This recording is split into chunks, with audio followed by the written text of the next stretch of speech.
All right, we're going to get started. So good evening, everyone. Welcome to the Air Pollution Control District's Clearing the Air Workshop Series. I'm Michelle King. I'm APCD's Director of Program Planning, and I'll be hosting tonight's workshop on Louisville's Strategic Toxic Air Reduction Program. I'm joined tonight by tonight's presenters, APCD's Director Rachel Hamilton and our Industrial Permitting Manager, Matt King. Tonight's program is being recorded, so we are starting off in a format that limits some attendee functions, so we don't have some accidental audio or video disruptions, but we will be opening the floor following the presentation to allow for more direct interactions. The videoed presentation will be posted to our website afterward for additional viewers. We developed our workshop series to provide opportunities for us to share the district's work with our community, improving our collective understanding of Louisville's air quality and how it's regulated, and empowering all of our community with information and insights into this important aspect of our city's environment and health. Our aim is to provide a more informal setting for sharing information and discussion as compared to some of the more formal settings that occur during our board's monthly meetings or in public hearings that are bound by regulatory requirements. So in keeping with that, after this presentation, we hope that you will stick around to join us for a Q&A and open discussion period. For tonight's program, we will have an overview of the STAR program, beginning with its formation and its connection to environmental justice, how it's implemented today, and then what impacts we have seen to toxic air emissions since its implementation in 2005. Then we hope to answer some questions and have some discussion. First, a few quick webinar tips. Again, we're going to start with the webinar muted, but we'll be able to interact directly during the discussion portion. You can drop questions in the chat at any time. If you just don't want to forget them or want to make sure that that one doesn't get skipped, go ahead and drop it in the chat and we can start our Q&A there when we get to that part of the agenda. But you can also wait and ask that question in person too. And if you think of a question after you leave, feel free to email it to us later at clearintheair@louisvilleky.gov. And lastly, please remember there are no silly questions here. We want to talk about all of the questions you have, so don't hesitate to ask them. Also, to borrow a phrase from our friends at the Rubbertown Community Advisory Council, remember to share the air with other attendees. There's lots of folks that want to join in the discussion. And then please provide us with feedback for future workshops. We're really trying to crowdsource some ideas here. So now let's get on to tonight's topic. Rachel, please take it away. Well, thank you, Michelle, and thank you everyone who's joined us tonight. I'm really glad to be here and able to talk to you about Louisville's Strategic Toxic Air Reduction Program and how it connects with environmental justice and air toxics in Louisville. So what is environmental justice? US EPA has defined environmental justice as the fair treatment and meaningful involvement of all people, regardless of race, color, national origin, or income with respect to the development, implementation, and enforcement of environmental laws, regulations, and policies. This is a big goal, and it's going to be achieved when everyone enjoys the same degree of protection from environmental and health hazards and has equal access to the decision-making process to have a healthy environment in which to live, learn, and work. It's a big definition and it's a big goal. APCD has adopted this definition as part of our own equity work, and we look forward to working with everyone as we try to get this goal implemented. So a little bit of background. If you're not familiar with Louisville, Rubbertown is located in the west part of the county. And you'll see on the screen there that back in the early days, was fairly uninhabited, lots of wide open spaces. But in 1918, Standard Oil began refining oil there, and that really set the stage for future industrial development. The area really started developing as an industrial center during World War II. At that time, the nation needed a synthetic rubber substitute, and Louisville was selected as the site where this manufacturing would be done. Now that's in part because we had good transportation. We were close to rail, roads, and water, But more importantly, it's because the raw materials necessary for that rubber manufacturing were already here. That includes ethanol, which was synthesized into 1,3-butadiene, which is one of the main components of synthetic rubber, and also acetylene, which is a waste product from carbide that was synthesized into chloroprene, one of the raw ingredients in neoprene rubber. Both those were made here in Louisville, yet today, only the synthetic rubber manufacturing complex remains. Next slide, please. This is Rubbertown today, and you can see that that industrial complex has continued to grow. But more importantly, you can see that the area is now a bustling place where people live, learn, and work. That's why back in 1996, people who live, learn, and work in that area expressed a great deal of concern about emissions from Rubbertown and the potential health impacts that they may be facing. And so the West Jefferson County Community Task Force was formed to begin to, as a community, investigate the emissions from Rubbertown. In the early 2000s, there was a health assessment. It's a year-long air monitoring project that was conducted by the community, the University of Louisville, US EPA, and APCD. And that data was used by a third party to do a health risk assessment, looking at both cancer and non-cancer impacts from emissions in Rubbertown. At the time, the study identified 17 different chemicals of concern that had a cancer risk greater than 1 in a million. So when we talk about air toxics, and in our STAR program, we call them toxic air contaminants. And if you haven't been around air pollution control agencies very much, we like acronyms. US EPA calls this set of chemicals hazardous air pollutants. They're treated specially under the Clean Air Act because they have the potential to cause cancer or other health impacts. And they can be emitted from a variety of sources. We all think about that stationary source, that manufacturing plant that may have a smokestack that you can see, but they're also emitted from gas stations and dry cleaners. They're the products of combustion, so your car is a source of air toxics. And there are also natural sources of air toxics, both forest fires and even kind of oddly timely volcanic eruptions like the one happening in Hawaii now.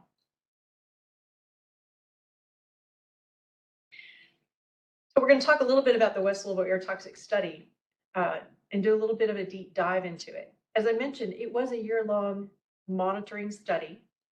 It continued for many years with the West Jefferson County Community Task Force working in concert with the University of Louisville, continuing to look at emissions in Rubbertown. The West Louisville air toxic study monitored for a wide variety of chemicals, 83 volatile organic compounds, 63 semi-volatile organic compounds, formaldehyde, hydrochloric acid, hydrofluoric acid, and 20 metals. And from that, again, 17 carcinogens were identified with a risk greater than 1 in a million. Now, there was one chemical that was identified as having a hazard quotient or a non-cancer risk greater than 1, and that was chloroprene. It's no longer emitted here in Louisville, and I'll talk about that a little bit more at the end. Sorry about that, Michelle. So as we go through and talk about the STAR program, there are places where you may want to bookmark and go back and keep up to date with emissions in and around Louisville.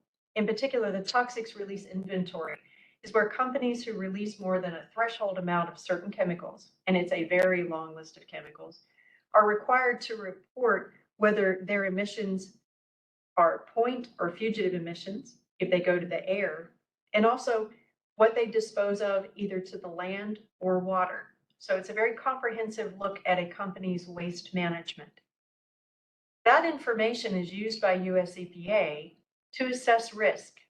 In the past, you may have heard us talk about NADA data or NADA data, and that was an analysis that EPA did on about a 3-year basis. It took them that long to take that data and crunch numbers and QA/QC it and come out with an assessment of a year's worth of data. It's not very timely, and because it had such a time lag, it wasn't very helpful. They're now converting that NADA analysis to AirTalk Screen. It will calculate concentrations and risk estimates from a single year's worth of data, and it will use the meteorological data from that year. So that's kind of a good look for us. And then assess the risk over 70 years of breathing as if you breathe that emission every day for that lifetime. And that's the same analysis that we use in the STAR program. So you're going to learn more about air tox screen as EPA launches that program. It has some very helpful and great mapping features. And I think it'll be a big improvement for us all. I know many of you on the phone have heard me talk about the fact that I'm a visual learner. And I think this is one of the most important visual depictions that we have as an agency to show why it was important for the West Jefferson County Community Task Force to be formed, why it was important to conduct the West Louisville air toxics study and that risk assessment, and then why it was so important for the district to implement a regulatory program to reduce emissions. You see the 2000 census showing percent minority. For me, I'm looking at it dead on. That would be on the left-hand side of the slide. On the right-hand side, what you'll see is cancer risk. And for the most part, much of the county cancer risk is between 50 and 100 in 2005. And this is only from point sources. So that's the typical type of manufacturing facility you think of. But you'll see there's a bright yellow area in the west part of Louisville where the cancer risk far exceeded 200 in a million. And it's this picture that the Air Pollution Control Board considered in 2005 as it was considering adopting the Strategic Toxic Air Reduction Program. With that, I'm going to turn the presentation over to my colleague, Matt King, to talk about the STAR program. Thanks, Rachel.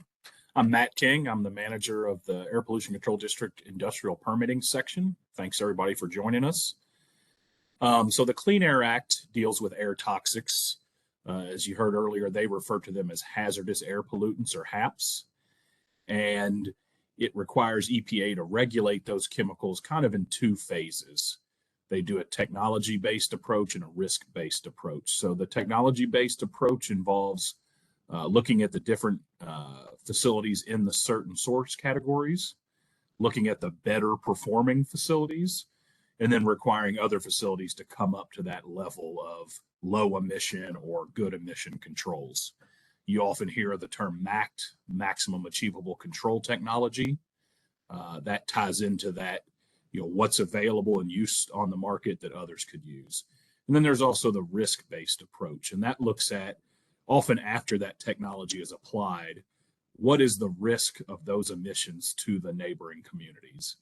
And that's where you look at the amount of emissions, what kind of concentrations that'll create in the nearby area, look at the toxicity of those different chemicals, and see how risky it is from either a cancer or non-cancer but other serious health issue approach. Next slide, please. So the STAR program is a regulatory program to reduce harmful contaminants in the air we breathe, to better protect the health of our citizens and enhance the quality of life. So in the Louisville area, our agency is allowed to be more strict than the federal program, and we saw a need to do that here. I think STAR is one of the better examples of where we've gone above and beyond the base level for air quality regulation. And other parts of the country, and definitely the rest of the state of Kentucky, doesn't have that ability statutorily. So it kind of fit well that Louisville had the history of being ahead of the game with air pollution and already regulating folks and having that flexibility to implement such a big program. So a few of the highlights here, STAR, I think, was a pretty good branding exercise as well as a really meaningful regulation. And besides the strategic toxic air reduction, it also had 5 main points that made a nice STAR.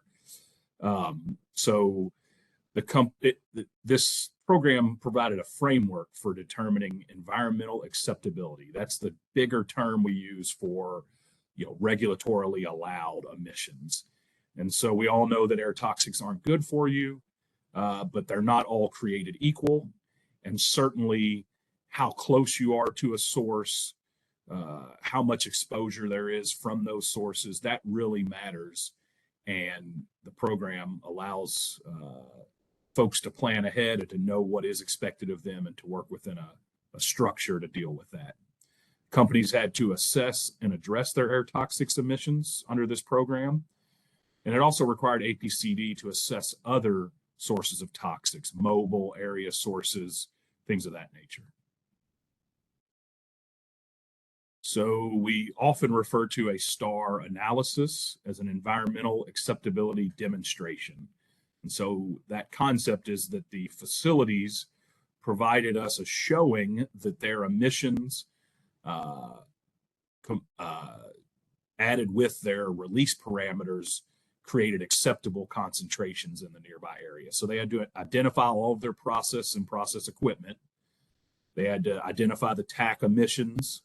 At first, they looked at actual emissions, and we did some enhanced emission inventories to get a really good feel for what's being emitted.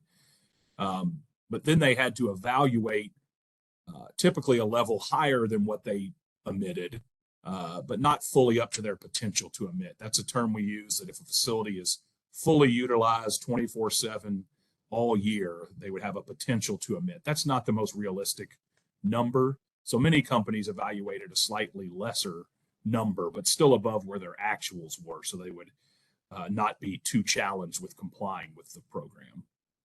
And then again, it's all about that dispersion. So they had to compile all the stack heights, all the temperature of emission releases, which the higher temperatures cause that emission to lift and disperse better. It needed companies to deal with their fugitive emissions, which are sometimes, maybe wastewater treatment, open containers, but often it's the piping that moves these chemicals around plants, that whenever there's a flange or a valve or any moving parts on a pump or mixer, that a little bit of emissions get out. It's not a spill or a release of that nature, but it is an emission that needs to be accounted for. So all that was put together into that environmental acceptability demonstration. Something that we're improving on is the ability to monitor those pollutants. As you heard, in the early 2000s, some of that was done. It unfortunately went away for a while, but the district has installed and is operating a toxics monitor in the area near Rubbertown, one of the areas that was the higher concentrations during this study. But one day we'll be able to put monitors everywhere. We're still a ways off from that. So we use a model that will look at those stack heights, those piping fugitives, some of the area releases, and applies weather and simulates that dispersion of those emissions to the nearby area. We certainly want to protect the entire community, but the focus is really on those non-industrial properties. That's where we set a goal of 1 in a million additional cancers for a single toxic air contaminant from a single process. And that's a really good goal. But the one that really, I think, makes STAR effective is that cumulative goal of 7.5 in a million for all toxic contaminants for all the processes at a facility. And that really provides a high level of protection. We do look on those nearby industrial properties. Those goals have been adjusted through the regulatory process to a factor of 10 increase. That allows those emissions, if they're impacting industrial facilities or roadways, to be judged a little less strictly and provide still some protection to the folks in those areas. So that evaluation is conducted. You've heard Rachel say many times this is an ongoing process.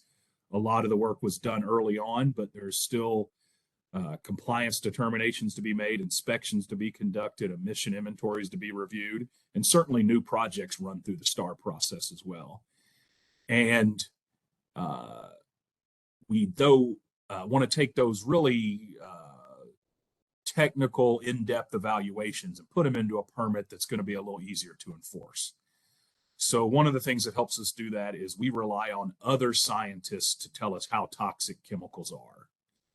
That allows the district to employ typically engineers to do the permits and other scientists, but we don't need toxicologists on staff. We don't conduct our own research, but there's a large amount of information out there. So STAR stays fresh on that the numbers were not set by the regulation. The process to determine those toxicity levels was. So again, we reference those other research entities to figure that out.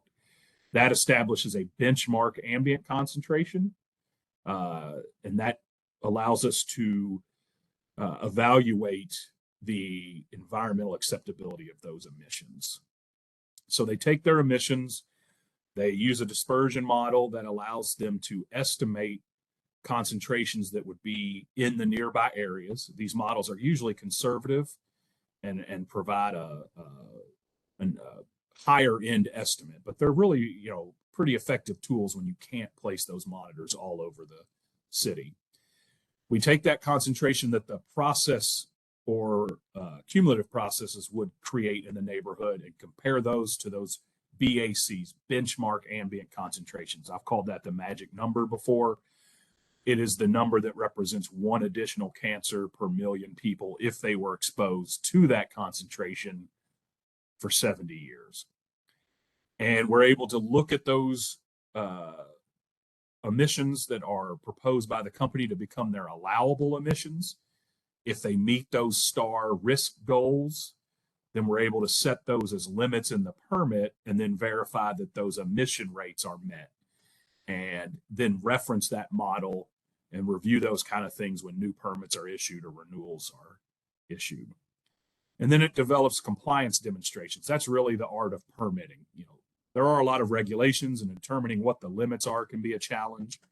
But the real work comes into how will we verify that? Do we need to do stack testing? Do we need to install continuous monitors? Can there be tracking of inputs and then maybe parameters of how the system operates to make sure they're meeting those conditions? That's all bundled up in the permit so that the inspectors can go out and verify compliance.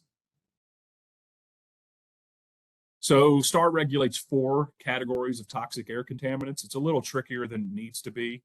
I think the important part is that category 1 were the chemicals that actually showed up in the monitoring at an unacceptable level. Those were the ones that STAR really focused on. Those were the ones that were measured in excessive levels in the city. The category 2s were emissions reported through the TRI system that were modeled and evaluated by EPA, and the modeling showed them to have an excessive risk. And so together, category 1 and 2 were the first group of chemicals we looked at. They apply to all existing processes and certainly all new processes. Then we picked up category 3 and 4. Category 3 are the urban air toxics. They're common in cities. Sometimes you hear them referred to as the dirty 30. And then category 4 was the remaining hazardous air pollutants. So all the rest of the EPA regulated hazardous air pollutants. It's about 200 chemicals in total. And those 3s and 4s were reserved to evaluate for new and modified processes, with the new date being the passage of STAR back in 2005. And STAR applies differently to different sources. Certainly our large Title V sources, what we call major sources, are fully subject to STAR, and our larger FEDUCs. Anyone who has a limit that is greater than a quarter of the major source level for criteria pollutants or greater than half of the major source level for hazardous pollutants has to actively demonstrate compliance with STAR. But the general duty or the general authorities of the STAR program allows any facility to be dealt with through STAR if they're producing an excessive risk. Luckily, not many of your smaller sources do that, but the regulation doesn't limit it only to those biggest of sources. I'll turn it back over to Rachel. Thank you, Matt. I wanted to just follow up on a couple of things that Matt said. And the way I describe how we do STAR is that it's a do, not a did. It's not a one-time demonstration or a one-time evaluation. It is an ongoing evaluation by the district, not just from a permitting standpoint, but from a compliance and enforcement standpoint as well. This is a big program, and I am grateful to my colleagues here at the district who have figured out how to implement this program and carry on with their permitting load and meet the Clean Air Act's provisions as well. This goes far beyond the Clean Air Act. When Matt mentioned those MACT standards, EPA evaluates acceptable risk as being somewhere around 100 in a million. So when we look at a process in a single TAC at 1 in a million and cumulatively the entire facility at 7.5 in a million, that gives you some idea of how much more stringent the STAR program is than the federal regulation. So let's go ahead and move on to current status. How is STAR working? What you see here in front of you is actually the emissions from 2001. We've broken that down into different sectors. The blue represents chemical manufacturing sector. The yellow is from the electric generating sector. And then that gray is everything else. You can see that both through STAR and some other federal regulations, particularly impacting the electric generating utility sector, that by 2021, 20 years later, we've made an incredible reduction in air toxics. Primarily, you see that in that chemical manufacturing complex. This shows you emissions going back to 1990 and beyond. And you'll note that there's been a decline over time. Back in, let's say, somewhere in the 1980s, there was more than 1.5 million pounds of air toxics emitted in Rubbertown. These are the category 1 TACS. Those are the ones we found that had the most potential for cancer risk. What you see there, when you see that steep decline right around 2008, is when the regulatory part of STAR really kicked in. Companies were required to begin evaluating their emissions in 2005, make their demonstrations to the district in 2008 and beyond. As I mentioned before about chloroprene, there was a source here in Louisville that emitted chloroprene. If you're familiar with the Cancer Alley in Laplace, Louisiana, there is a source there that still emits chloroprene. Here in Louisville, the company that emitted chloroprene closed in 2008, and there's no longer any emission of chloroprene here. It was the highest non-cancer risk driver, and when evaluated for cancer, which it was ultimately later determined to be, it would have been the primary cancer driver instead of 1,3-butadiene. I think this is a great slide. I'm really glad to see that we've reduced those category 1 TACs. It is unusual to see this steep decline, but that continuing low emission, that is the STAR program at work. Next slide, please. So Matt made mention of the Reese's study that was done that identified those category 2 toxic air contaminants. And one of the things that also helped drive the development of the STAR program was that in 2000, Jefferson County, Kentucky had the 11th highest emissions of category 1 TACs in the nation. By 2021, we've dropped to 162nd. So that is a huge reduction in air toxics, and we continue to see those emissions go down. Next slide. Okay, so this one's a little hard to see, so bear with me here for a moment. You may remember this slide from previously. It shows the risk in 2005, that bright area in West Louisville. The risk there was over 200 in a million. And this is from point sources. Using the 2018 National Air Toxic Screening Assessment, risk countywide is below 50 in a million. It's really hard to see on this screen. So next slide, please.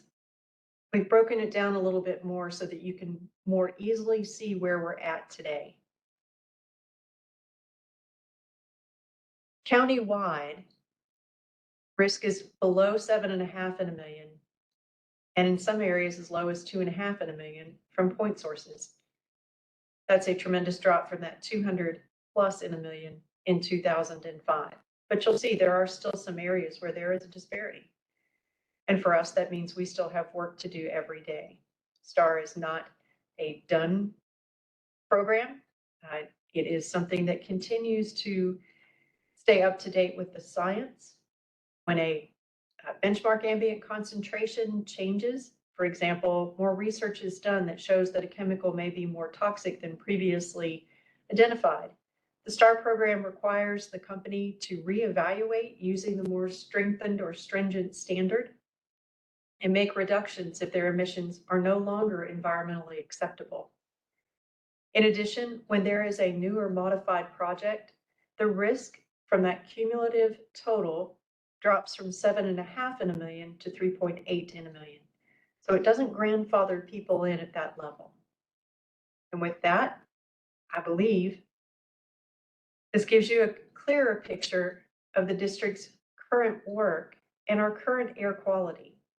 The line that you see going up is Louisville's gross domestic product. That's what we make here.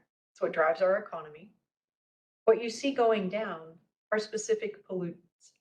In particular, you see the steep decline there with the category 1 TACS. It's kind of a golden yellow color. You'll see ozone, which has been a challenge for our area. And you see it kind of bobbles about. That's one we're still working on and probably will be for quite a while to maintain our compliance with the National Ambient Air Quality Standard. PM 2.5 continues to drop. Sulfur dioxide has a similar ski slope to it. It's the one that takes that steep decline in about 2015. And also carbon monoxide, which back in the early part of the Clean Air Act's implementation was really hard for the area to meet in the early 70s. So with these in mind, currently the district is meeting all of the national ambient air quality standards based on our monitoring data. We've applied for redesignation from US EPA for our ozone standard. We should see that coming out in public comment from US EPA here very shortly. Clean Air Act continues to be a continuous improvement program, and we do expect EPA to propose here in the near future a new particulate matter standard. And that work will continue to drive reductions in air pollution in Louisville. With that, I believe we're at Michelle's slide. All right. Well, thank you very much, Rachel and Matt. Okay, everyone, this is where we get to the group participation part of tonight's program. Folks, you're getting a promotion. You'll see your name moves from the attendee list to the panelist list. So we're all on one big panel together. If you would like to turn on your camera or unmute your mic, you have that control now yourself once you're on that panelist list. I'd like to give a thanks to Byron Gary, who's doing some behind the scenes help for us. And he also put together those great graphs and slides showing our progress on air toxics. So shout out to Byron Gary tonight too. All right, so with that, we are all in the panelist list. Let's see, before we start opening up for questions, I just want to point out that this presentation, when it's posted, has a couple additional slides that are just full of links to additional resources, EPA, local groups, pages on APCD's website, lots of things that we've talked about here tonight, and there's so much more to explore. So we've just put those in as resource slides there at the very end.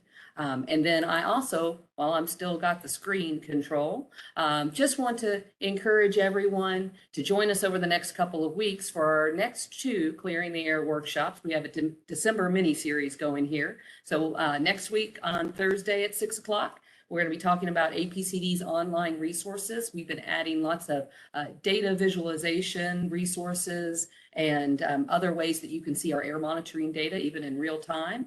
And we'd like to share that with you, do some demos. And then also at December 15th, we're going to wrap up with a look back at Louisville's year in air quality in 2022. Some of the things that we've achieved, both in air quality and some of the programs that the district has worked with the community to put out there. So with that, I will stop my screen sharing and Let's see if we have any questions for tonight. Feel free to raise your hand if you'd like, and I can call on you.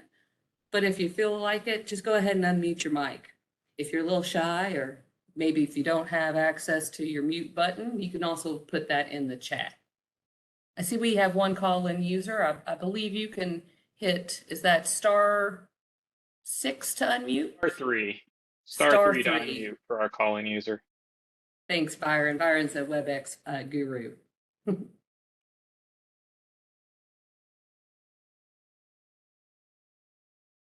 All right, Lisa, thanks for joining us tonight. What's your question? I'm sorry, I was a little late. I was in a hearing, and it's all pretty deep. But do the limits on different facilities stay? What do I want to say? Does it stay flat, or is there some aspiration that in the future that people will either reduce, or an incentive for them to reduce, or maybe do a mitigation, like when they add a process that maybe they would remove a dirtier process?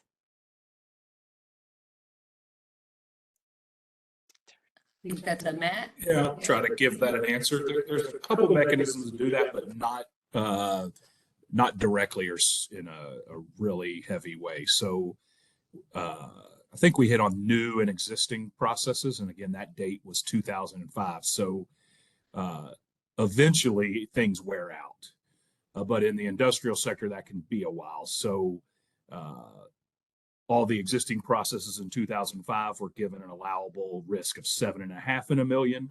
As those are replaced, the new ones have to meet a 3.8 in a million cumulatively.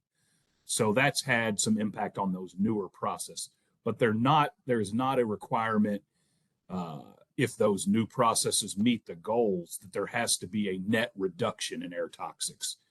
If their current risk is 2 and they want to bump that up a little bit, but it's still below 3.8, there is no requirement to reduce from 2 to something lower. The cap is 3.8, and that's the mechanism of the rule. And that will stay flat as far as that limit will, yes, but a lot of companies are below those limits, so we are able to approve new projects that increase that risk, but not above that 3.8. Thanks. Great question. Thank you, Lisa. Have any more takers? This was, Lisa, you absolutely hit the nail on the head. This is some deep stuff. This is a pretty complex program, which is exactly why we are glad to have these kind of forums to be able to break it down a little bit more. It's a continuous learning process for those of us that don't do it every day, like our permitting engineers and compliance and engineers as well.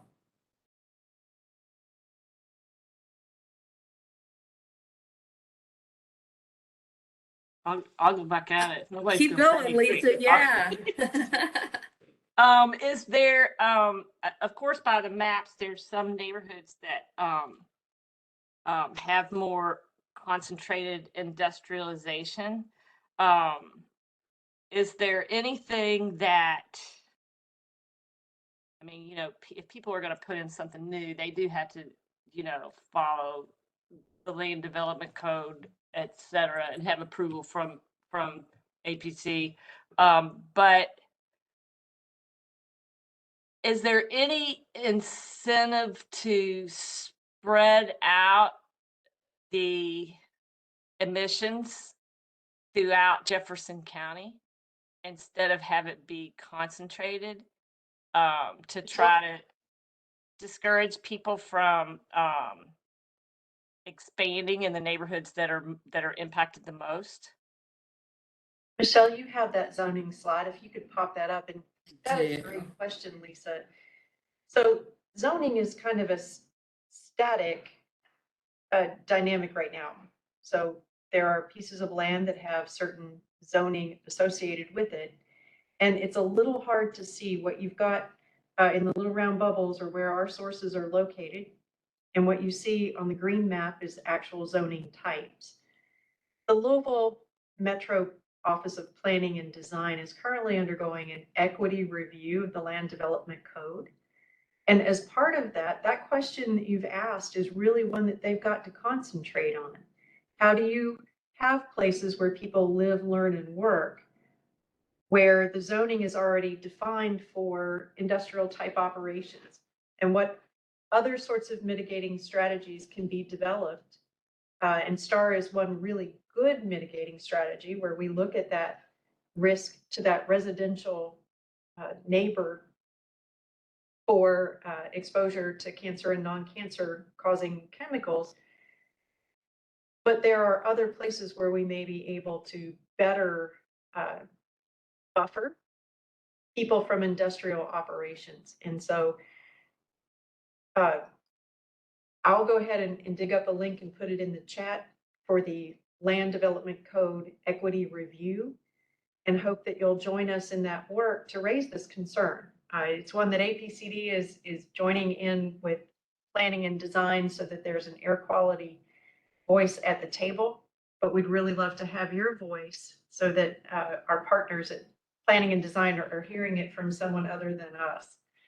Thank you for that question. Yeah, and I will follow up because I don't know how clearly that map is showing up. There's a couple Byron. particular colors there that you might need to look at, and then that's the orange is industrial zoning. The purple is what's called enterprise zone. It's often referred to as EZ1. That's also an area where industrial facilities can be located, but there's a lot of other things that can happen in EZ1. And so that's one of the areas in particular that reform process had some recommendations about taking a hard look at what happens in those EZ1 and how to better keep places where we have sources of emissions and the people that are, the receptors in that case for those emissions in less close proximity, because many places in our city and most of us have been, or that have been around the city for a while, have seen those places where you do see pretty heavy industry and residential in really close proximity. So those are some places that we have to look, and there's a lot to unwind there. So we need a lot of voices in that conversation. So thank you for raising that question. And Byron beat me to it. He's already put in the chat the link to the equity review. So again, I hope that you'll join us in that conversation.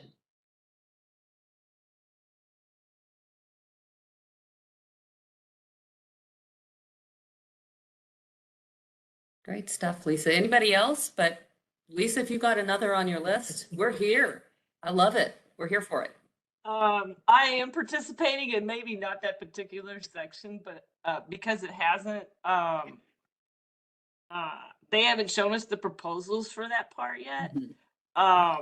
But in my neighborhood, for instance, I mean, it is stunning how close places are to homes.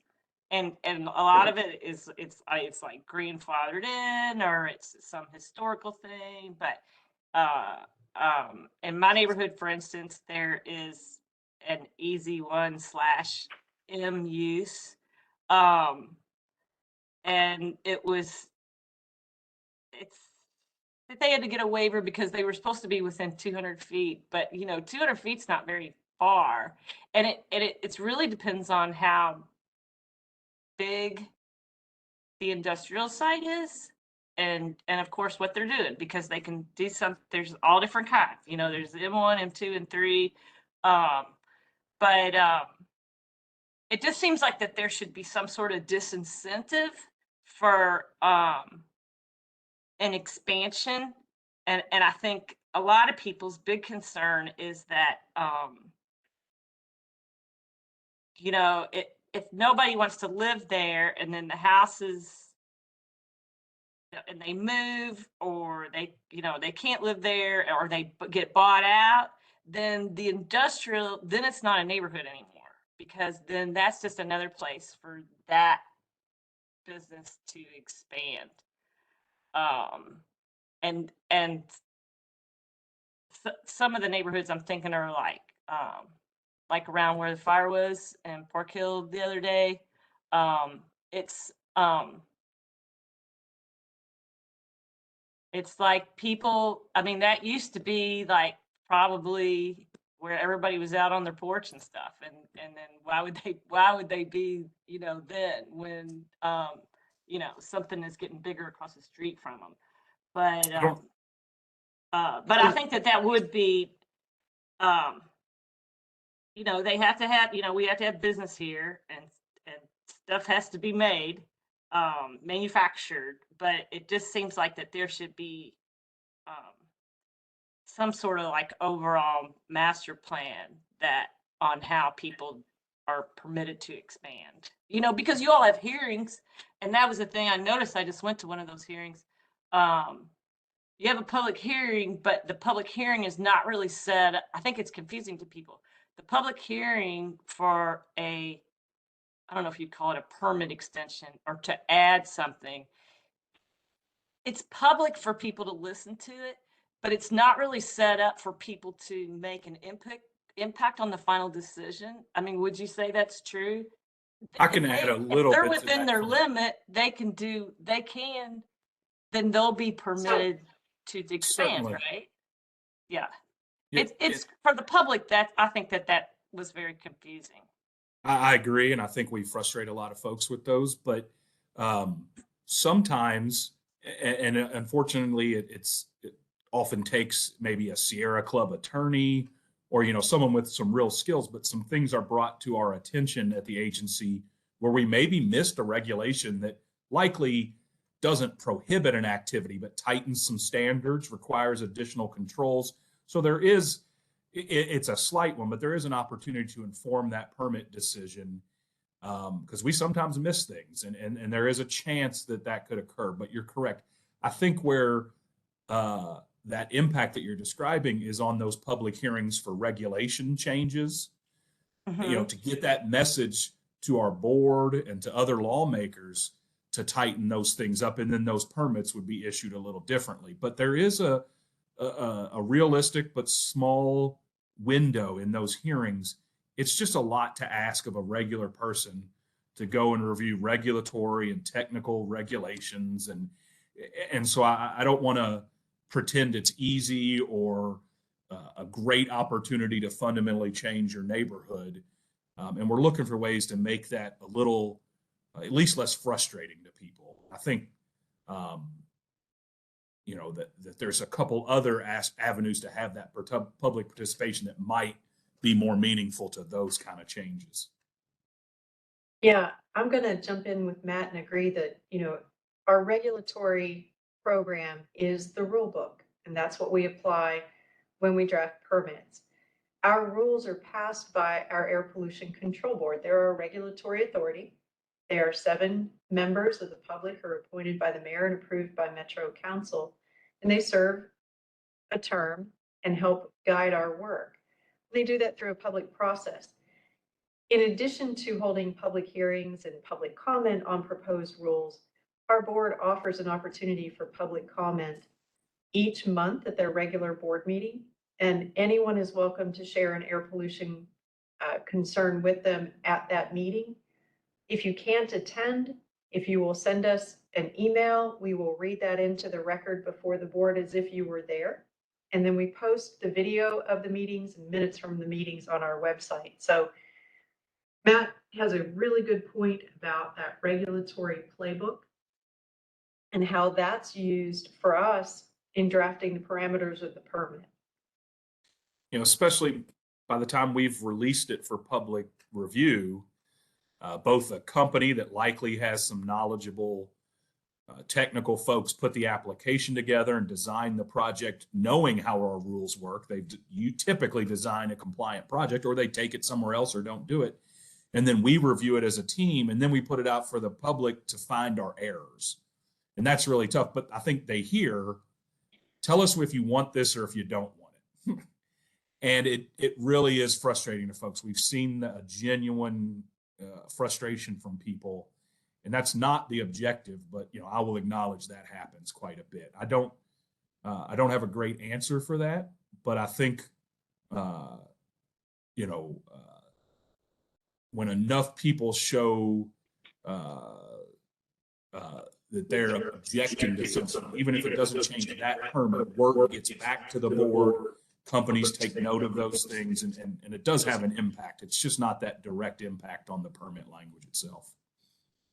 I'd like to add in, after all, we are in the STAR workshop. I think the STAR program itself is an excellent example of what Matt and Rachel were just talking about, that collective voice. Now, that was not a small effort by any means. It was years in the making, and it was a lot of our community residents and organizations spending a lot of their time and energy directed toward the district, toward our city leadership at that time, but it was very effective. And what we have in the STAR program is a result of that kind of collective voice, and it's changed the rule book. It changed that playbook, the regulations that are then applied and have been now applied since 2005. So it's really, I think, kind of a shining star of an example. Just made a pun and I didn't even mean it. It's not an easy lift for something as big as the STAR program, but we do have reg work going on all the time. We have regs out for public notice and comment right now. That is something that I think often doesn't get as much attention because it's not a specific action that's happening in someone's neighborhood, a facility that they see and interact with on a daily basis. So it's maybe a little bit more esoteric and doesn't get attention, but it can be incredibly effective when it does. All right. If we have any other questions, we're happy to stick around. But we're, I think, wrapping up towards the end. I'd like to thank you all for attending.